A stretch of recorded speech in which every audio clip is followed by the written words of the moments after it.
Demerara and Essequibo 99.1 FM. Burby's 99.5 FM. Kaieteur Radio.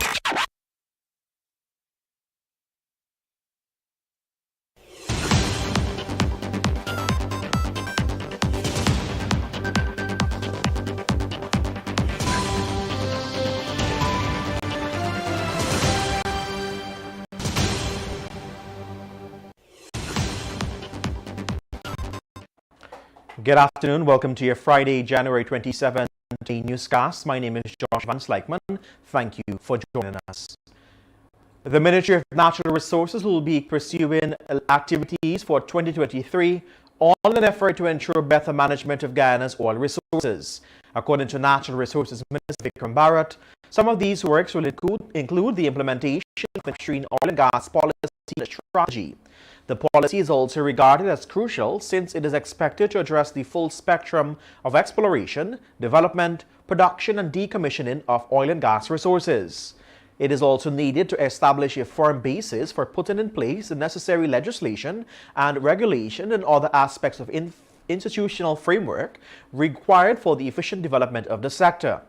In addition to this policy, Bharat said 2023 will see the enhancement of the nation's regulatory framework with modern legislation and identification and utilization of scholarship opportunities to build local content capacity in the sector, among other things. Significantly, he said that there will be the completion of at least one cost recovery audit this year.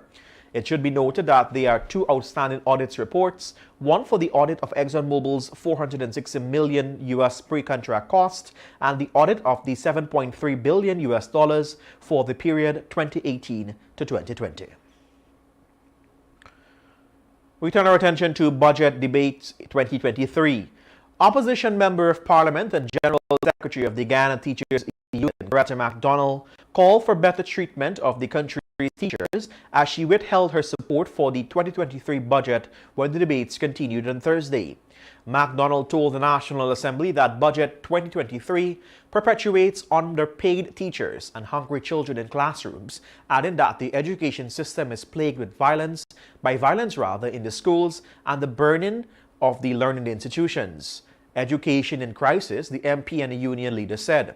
She told parliamentarians that every day school children are being found with various weapons when their bags are searched. Children are sitting in classroom hungry, don't know where their next meal is coming from, while in and out of schools, students are fighting teachers, parents are fighting teachers, and students against teachers. And sticking with budget debate, Shadow Minister of Public Security, Kaieteur Edmund, on Wednesday reminded the government that economic security and public safety go hand in hand. During a presentation on the third day of budget debates, the opposition member of parliament warned that the country's security situation will remain a problem once citizens are unable to access basic necessities and continue to feel like the country's resources are being handed out to a selected few. Chadman Edmund told the National Assembly that the country's security situation has reached its worst level. She said the government has failed in its 2023 budget to cater to economic security and general security to all citizens. On the other hand, Home Affairs Minister Robeson Ben, in his contribution to the budget debate, said that there has been a reduction in crime. He said that the police force, with the support of the police force, with the provision of new vehicles, new training, with the new efforts in respect to crime and violence, and the prevention and mitigation of same.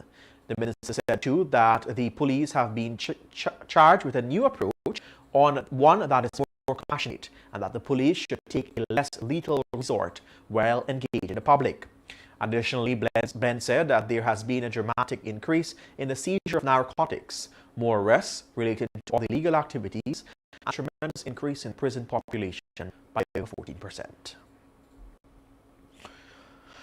A 60-year-old laborer was on Sunday killed after a speedboat powered by a 15-horsepower outboard engine knocked over his wooden canoe in the Pomeroon River, Region 2. The dead man has been identified as Harold Edwards of the Karwab village, Upper Pomeroon River.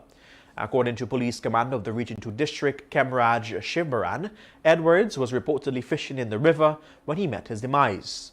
Two men identified as the boat's captain and his brother are presently in custody assisting with investigations. Deanarine Shaw, who was captured on Wednesday after he was wanted in relation to the murder of Nazaleen Mohammed, has since confessed to chopping the woman to death. After being captured, Shaw was taken into police custody, where he admitted to the woman's murder. This was confirmed by Crime Chief Wendell Blanham. Kaieteur understands that Shaw told investigators that the deceased had called and asked him for some money, and he left his home and went to her, where in his confession, he said that he did not have enough money, which led to an argument between them. He admitted to police that he chopped the woman several times about her body with a cutlass, which he had in his possession, and she fell into the canal along with her purse and cell phone. This is your main newscast on Kaieteur Radio 99.1 and 99.5 FM. We will return with more news after the break. Stay with us.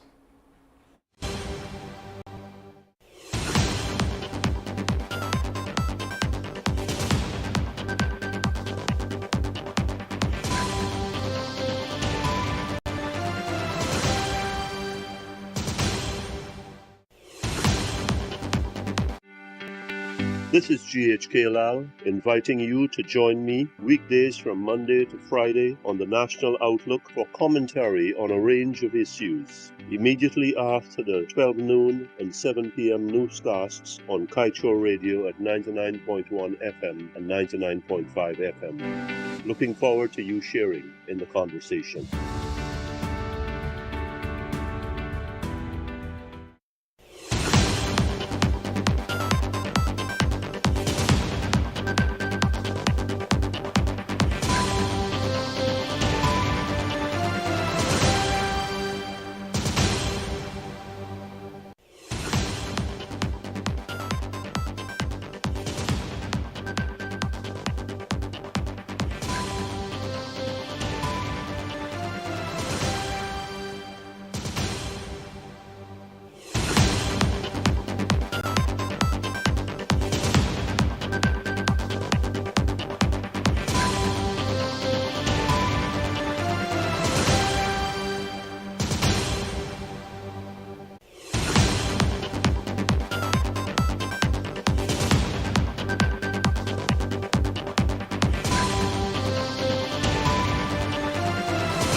Not a single bar of service. Not with us. Digicel officially has the best mobile coverage in Guyana. Be it in Aishalton or in Etteringban, we got you covered. Digicel, better together.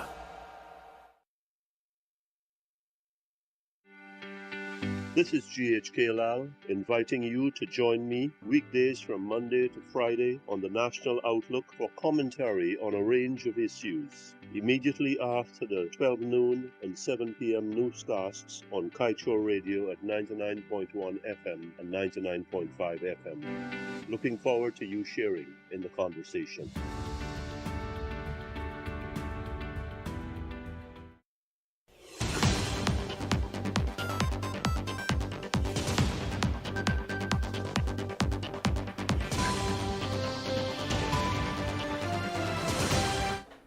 Thank you for joining us. We continue with your news.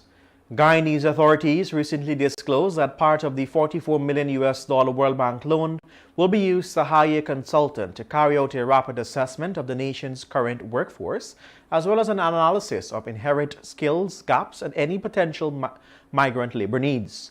The consultancy will be carried out based on desk and field research, primary data through interviews and consultations with key Guyanese authorities, private sector, academia, and civil society.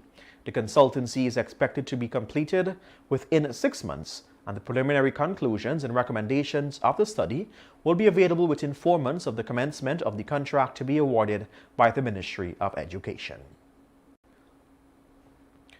We tell you now that Senior Vice President of Rystad Energy, Mr. Parker, has sought to clear the air on a map that was used during the recently concluded Trinidad and Tobago Energy Conference 2023. That map had shown Guyana's Stabroek block overlapping into Venezuelan territorial waters. In a letter addressed to the president of the Energy Chamber, the Rystad official explained that the version of the map used was an unfinished one from his company. He categorically stated that Rystad Energy does not consider the Stabroek Block to extend into Venezuelan territorial waters. Parker said it is the position of Rystad Energy that the Stabroek Block is wholly contained within the Guyanese territorial waters. It was Kaieteur News that first highlighted this error while in attendance at the conference. Kaieteur News' team, which included publisher Glenn Lowell, observed that a portion of the block was overlapping Venezuela's maritime borders. Efforts were made to bring this to the attention of the panel during the discussions, but to no avail. Lowell said it is important that this matter be raised with the organizers, as more than 700 individuals were being misled. With President Dr. Irfan's Ali intervention, the organizers accepted that the map was incorrect and apologized for same. We tell you now that attorney at law and university lecturer Chevy A. Devonish has been selected by the multinational firm Arnold and Porter K. Scholar LLP to take part in the firm's prestigious foreign attorney program. Devonish is the first Guyanese to be selected for this program, which is not a government initiative.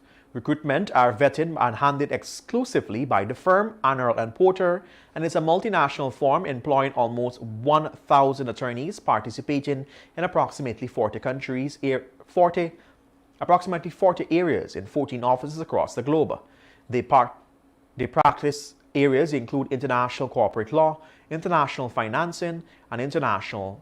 Both the Attorney General Chambers and the University of Guyana are immensely proud of Mr. Devonish as he proceeds on his endeavor and look forward to his return, a joint statement by the Attorney General's Office and the University of Guyana said. Kaieteur Radio extends heartfelt congratulations to him. This is your main newscast on Kaieteur Radio 99.1 and 99.5 FM. Stay with us. Your page 7 comes up after this.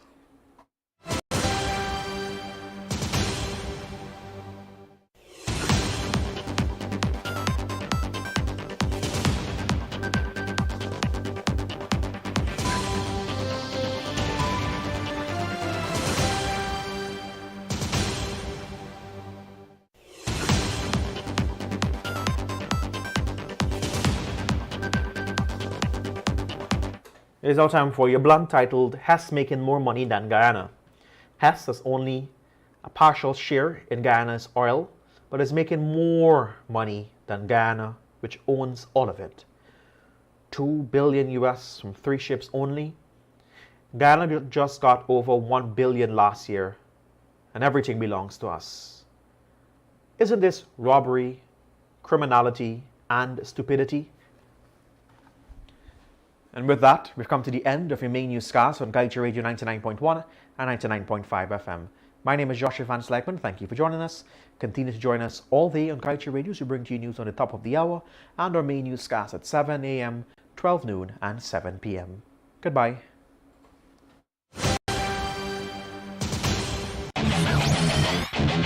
Want value for your advertising dollar? Then place your ads on Kaieteur Radio's newscasts. Streamed live on 6 different mediums, reaching hundreds of thousands. Advertise today and watch your dollar grow. Call us on 225-8465 or 226-8210 today.